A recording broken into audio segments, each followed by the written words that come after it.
दोस्तों आज मैं आया हूँ द्रोण सागर काशीपुर, जिसका कि महत्व महाभारत काल से जुड़ा हुआ है, जिसमें पांडव और कौरव अपने गुरु द्रोणाचार्य से दीक्षा ले रहे थे।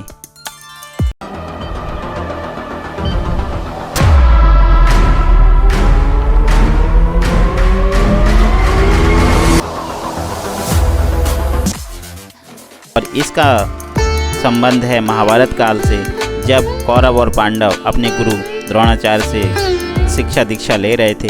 तो वो यही स्थान है जहाँ पर उन्होंने दीक्षा ली थी। यहाँ एक प्राचीन किला है जिसके किनारे द्रोण सागर नामक सरोवर बना है। ऐसा माना जाता है कि इसका निर्माण पांडवों ने अपने गुरु द्रोणाचार्य के लिए करवाया था। ऐसा माना जाता है कि पहले गंगोत्री की यात्रा करने के बाद यात्री अपनी सफल यात्रा करने के उपरांत यहाँ जरूर आते थे, तब उन्हें उस यात्रा का फल मिलता था। काशीपुर को पुराने समय में गोविशाण और उज्जैनी नगरी भी कहा जाता था और यह ढेला नदी के तट पर बसा है। काशीपुर का संबंध महाभारत काल से मिलता जुलता है और यहाँ पर आर्कियोलॉजिकल सर्वे ऑफ इंडिया ने एक विशाल किले की खोज करी है और ऐसा माना जाता है कि वो किला पांडवों और कौरवों से संबंधित है और उस किले को अब संरक्षित कर दिया गया है। और तब से इस द्रोण सागर और उस प्राचीन किले का संरक्षण आर्कियोलॉजिकल सर्वे ऑफ इंडिया ही कर रहा है। यह एक प्राचीन झील है। इसका वर्णन हमें महाभारत महाकाव्य के कौरवों और पांडवों के गुरु द्रोणाचार्य से जुड़ी हुई है, क्योंकि कौरव और पांडव अपने गुरु द्रोणाचार्य से इसी स्थान पर शिक्षा दीक्षा ले रहे थे। ये वही स्थान है। अगर आप द्रोण सागर झील आना चाहते हैं तो आपको सबसे पहले काशीपुर रेलवे स्टेशन या रोडवेज आना होगा और वहाँ से मात्र 1 से 1.5 किलोमीटर की डिस्टेंस पे ही है हमारा द्रोण सागर। किंवदंती के अनुसार पांडवों ने अपने गुरु द्रोणाचार्य के लिए गुरु दक्षिणा के रूप में द्रोण सागर झील का निर्माण कराया था, जैसा कि पुराणों में इसका वर्णन मिलता है। द्रोण सागर का जल गंगा जल के समान ही दिव्य और अलौकिक माना गया है। तभी पुराने समय में यहाँ गंगोत्री की यात्रा करने के बाद लोग इस द्रोण सागर में जरूर आते थे, तभी अपनी यात्रा को सफल मानते थे।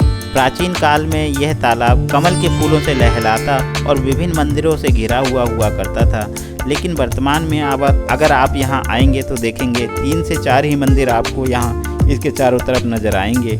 और इन मंदिरों में से एक मंदिर ये भी है जिसका वर्तमान में निर्माण आचार्य हरीश द्विवेदी जी ने कराया है। अगर आपको यहाँ यज्ञ अनुष्ठान अथवा पूजा पाठ करवाना हो तो आचार्य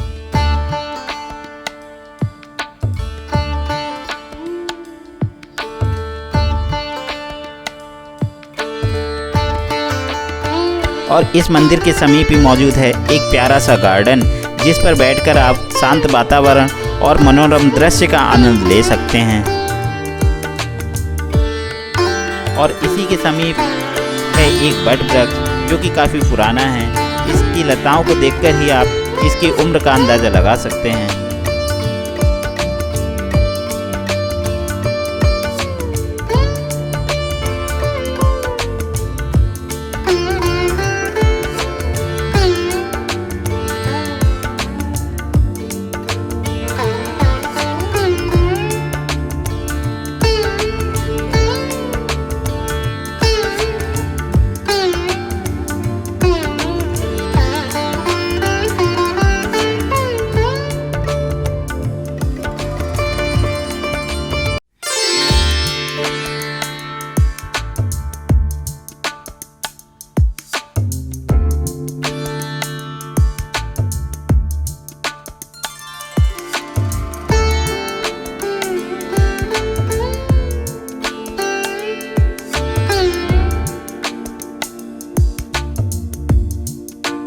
झील के पास ही मौजूद है एक सुंदर सा पार्क, जिसका सौंदर्यीकरण भारतीय पुरातत्व सर्वेक्षण द्वारा कराया जा रहा है। लेकिन आज के समय में इसे देखकर ऐसा नहीं लगता है कि ये इतना प्राचीन और इतना महत्व वाला स्थान है, क्योंकि देख रेख नहीं करी गई है।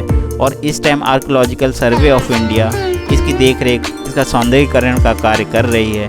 तो हो सकता है कुछ समय में आपको ये पुराने रूप में ही देखने को मिल जाए।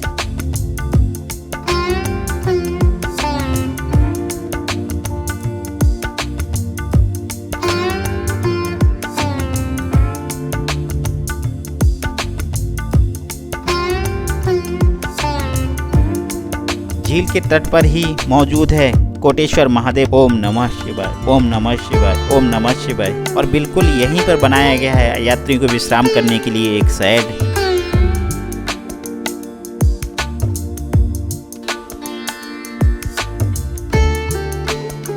यहाँ के पुजारियों के अनुसार यही वो वट वृक्ष है जिस स्थान पर बैठकर गुरु द्रोण अपने शिष्यों को शिक्षा दीक्षा दिया करते थे।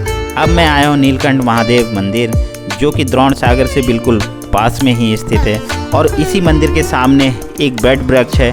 उसी बट वृक्ष के नीचे बैठकर गुरु द्रोण अपने शिष्यों को शिक्षा दीक्षा दिया करते थे, जैसा कि यहाँ के पंडितों ने मुझे बताया है। जैसा कि आप सभी को पता ही होगा, जहाँ भी शिवलिंग होती है उसके ठीक सामने नंदी महाराज का स्थान होता है। और एक मान्यता यह भी है कि जब भी आपको कोई विश भोलेनाथ से मांगनी हो तो सबसे पहले आप नंदी महाराज से मांगिए, तो भोलेनाथ तो आपकी विश पूरी कर ही देंगे। यह शिवलिंग काफ़ी पुराना है, जिसकी खोज आर्कियोलॉजिकल सर्वे ऑफ इंडिया ने की है।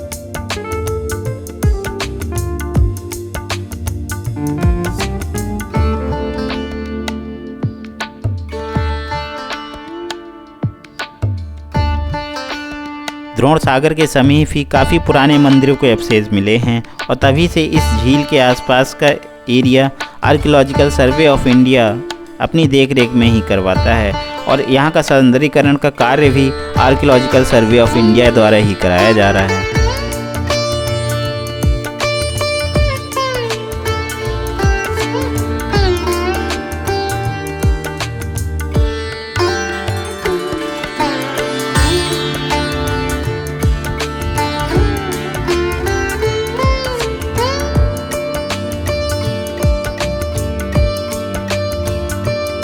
जैसा कि आप देख सकते हैं, यह एक पौराणिक द्रोण सागर झील है जिसका वर्णन पुराणों में भी किया गया है।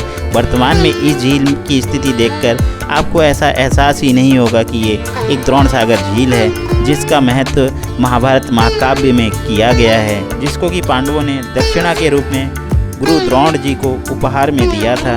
परंतु अब पुरातत्व सर्वेक्षण इसकी देखरेख कर रहा है।